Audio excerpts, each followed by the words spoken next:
Hi, I'm Bob, and this is the story of my life.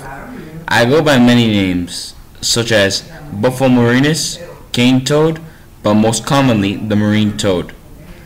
I'm a large brown toad, 18 inches long, covered in warts, and I have light spots that cover all over me. When I was young, I was taken from my home in Mexico, ripped away from my family. The unions wanted me to help control the pests, such as white grubs in the sugarcane fields. So they brought me to Florida. I was released, among others, in the Miami International Airport in 1955. After a while, I decided to leave the fields and venture into unknown territory. I wandered South Florida with a few others of my kind that were in the same situation as I was. We stayed in grassy areas with a lot of access to water.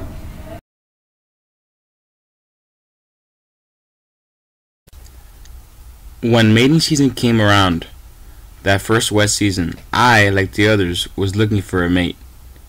We all attracted them with our low-pitched trill. We were all very cooperative and stuck together, until eventually, all of us parted to different ways. It took me quite a while until I found my true love. That was when I met her. Her name was Jane, and she was beautiful, and I fell in love with her the second I laid my eyes on her. Shortly after, Jane and I laid our 35,000 eggs and out hatched our tadpole babies.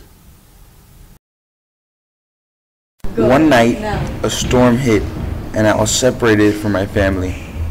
I searched for them everywhere, checking damp fields and neighborhoods, but found nothing. Nothing at all. I remember this one day I hopped into a yard and found that there was dog food left out in a bowl. Hungry, I began eating it without making sure it was safe. I was so distracted by the delicious food, I didn't realize something had walked up behind me, creeping behind me. As I quickly turned, I prepared myself for the encounter. The dog was as angry as I expected, barking and lunging at me. Scared, I shot out my bufotoxin from the purgatoire glands on my back at the unhappy pet.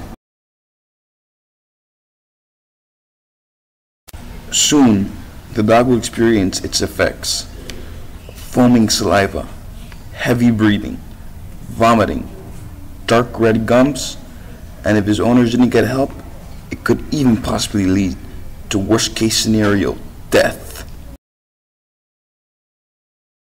I nearly didn't get away that day. The humans chased me and tried to kill me. Most humans don't like me because of all the damage I caused endangering their pets and eating small native animals. But in the end, I made it through a hole in the fence and kept hopping away. I kept moving, staying in damp, grassy areas and continuing to search for my family. I used my hearing to find my prey, which consisted of bugs, smaller toads, and here I am now, face to face with my death, about to meet my fate. This would be the end of my story. At any moment, this snake will strike. I might not have lived to reach my potential 40 years, but I did have an awesome life. That is the life of an invasive marine toad in Florida. Thank you for listening to our presentation. The end. Created using Powtoon.